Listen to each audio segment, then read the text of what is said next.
তো আজকে ছিলাম কেকেআর ভার্সেস আরসিবির ম্যাচ দেখতে ইডেন গার্ডেনে। তো এখানে সব জার্সি বিক্রি হচ্ছিল, কলকাতার জার্সি, আরসিবির জার্সি, আরও অনেক কিছু বিক্রি হচ্ছিল। আর সত্যি কথা বলতে আমার যেটা মনে হয়েছে, এখানে কেকেআরের সাপোর্টার থেকে আরসিবি সাপোর্টারটা একটু বেশিই ছিল।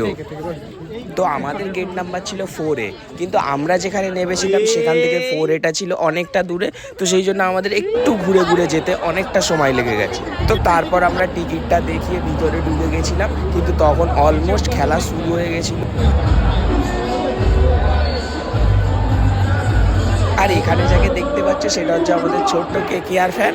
আর এখানে নেমে গেছিল রিঙ্কু সিং, সেই জন্য সবাই মাঠের মধ্যে রিঙ্কু রিঙ্কু চেঁচাচ্ছিল। তো ফাইনালি এখানে বিরাট কোহলি আউট হয়ে গেছে, আউট হয়ে গিয়ে মাঠ থেকে উঠে চলে যাচ্ছে।